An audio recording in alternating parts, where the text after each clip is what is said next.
falar sobre uma síndrome que é pouco conhecida, mas que pode impedir a mulher que quer engravidar de realizar o seu sonho. Se chama a LUFE. Fica aí, não perde!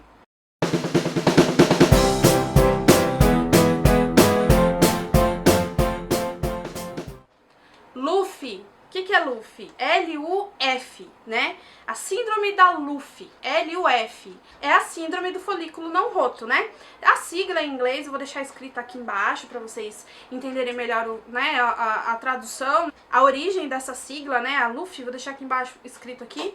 Nada mais é do que a síndrome da mulher que tem um estímulo ovulatório, ela tem todo aquele processo hormonal, então ela tem, depois da menstruação, a subida da progesterona, depois ela tem a queda da progesterona, a subida do estrogênio, tem a estimulação folicular, ela chega a ter folículos bons, o tamanho assim legal para romper, mas a ovulação não acontece.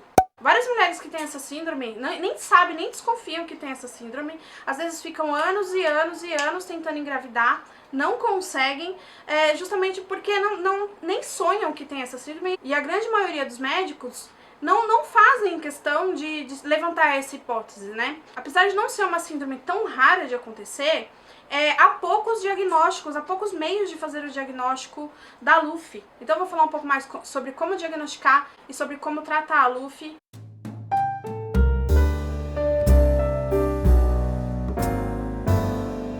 Olhando muito na internet, estudando e perguntando mesmo para alguns médicos, me veio a seguinte resposta. A LUFE, ela nada mais é do que a subida da progesterona antes do que ela deveria.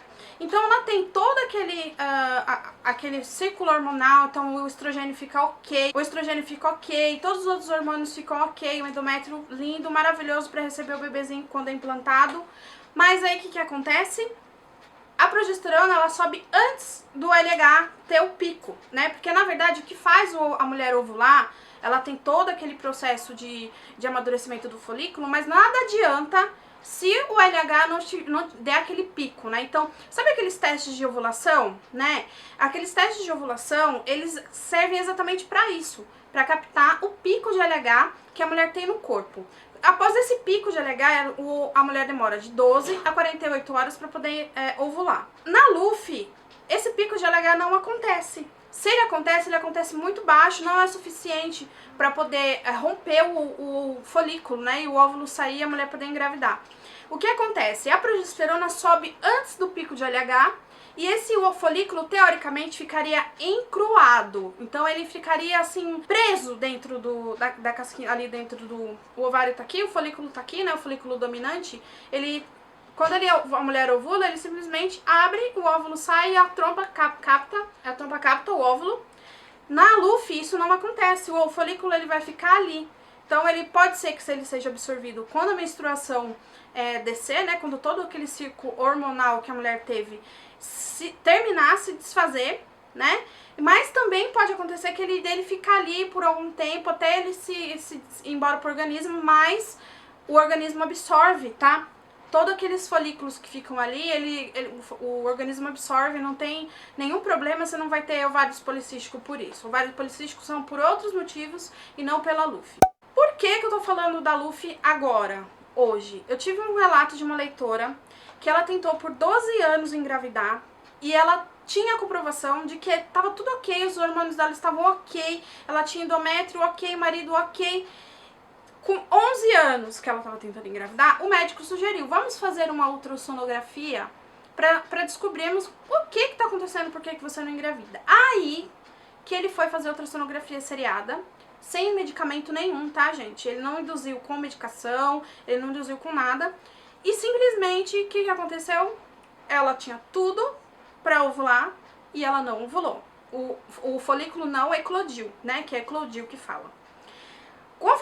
Se o folículo não eclodir, não tem óvulo, por mais que você tenha folículos grandes, o tamanho suficiente. Até 30 milímetros, de 19 a 30 milímetros são folículos viáveis, tá? O que ela teve que fazer? No próximo ciclo, ela usou medicação para esse folículo romper, tá? tá? Existem medicações apropriadas para o folículo romper. Então, é a mesma medicação que é usado em tratamento com indutor, em fertilização in vitro, inseminação artificial, né? É a mesma medicação. É o Choriamon, Ovidrel, e se eu não me engano tem mais 2 marcas no mercado, mas agora eu não me recordo de cabeça, mas os mais famosos são o Ovidrel e o Choriamon, tá? São a base de HCG. E ela injetou, o médico aconselhou que ela injetasse, ela fez todo aquele processo, né? O corpo dela fez a indução da ovulação normalmente. Quando o folículo estava com 19 milímetros, tinha 2 na verdade, um de 19 e um de 21 milímetros, o médico sugeriu que ela aplicasse o Choriamon, uma dose alta, consideravelmente alta de Choriamon, e deu certo, ela engravidou e ela tá esperando 2 nenenzinhos agora, né? Provavelmente sejam desses 2 folículos que romperam, porque são em placentas diferentes, e ela tá super feliz, ela veio contar pra mim, toda contente, que ela se aconselhou comigo, e eu falei com ela, falei pra ela, olha, pode ser que lembrei da LUF, né, e falei pra ela, pode ser que você tenha a LUF, conversa com o seu médico, e esse toque que eu dei pra ela, realmente ajudou com que ela engravidasse, agora ela já tá com 4 meses de gestação. Então, gente, às vezes a mulher tenta tanto tempo engravidar, tanto tempo, e não tem nem ideia de que o problema dela pode ser tão simples de resolver, né? Às vezes tá tudo ok, ela tá com os exames ok, a progesterona, o estrogênio, o LH, o FSH, tá tudo ok, a testosterona, o T4, né, os hormônios da tireoide. O marido tá ótimo, com os exames maravilhosos, mas de repente ela não se toca que pode ser que ela, mesmo com toda essa indução, ela não engravide. Então aí cai naquela dimensão, sabe? Poxa, tá dando tudo certo, por que eu não engravido? Aí os médicos vão falar, você tem uma fertilidade não aparente, mas provavelmente ele não investigou a fundo como ele deveria. Por isso que eu digo, a maioria dos médicos ginecologistas não estão preparados para lidar com a infertilidade. O médico que está preparado para lidar com a infertilidade são os especialistas em fertilidade. Às vezes a gente fica com medo de chegar num especialista, de conversar com um especialista, porque a fama que os especialistas em fertilidade têm é que eles são careiros, em que eles vão pedir exames absurdamente caros, né? Mas eu acho que se você tem muita vontade de engravidar, tenta um tempo, não consegue, vale a pena você investir um pouco desse dinheiro que você tem, ou da reserva que você tem, realmente para passar com um médico especialista em fertilidade. Isso não quer dizer que ele vai te jogar logo para uma fertilização. É claro que se o seu caso for indicativo de fertilização, ele vai te falar que o seu caso é mais indicativo de fertilização. Se você tiver condição de fazer, ok. Se você não tiver, ele vai te dar outras alternativas para poder chegar no resultado final, que é realmente a gravidez, né?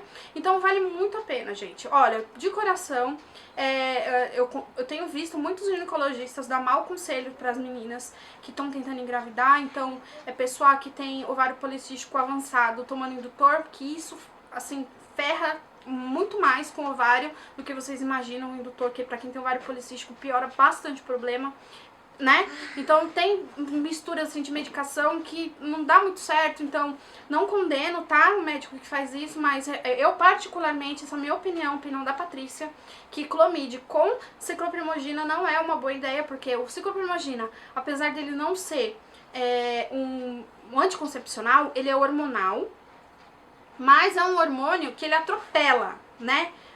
Uma coisa atropela a outra. Então você termina já a fase de estrogênio, já começa com a de progesterona, mesmo que você tomar indutor, pode ser que você não consiga ovular. Então é uma questão muito delicada.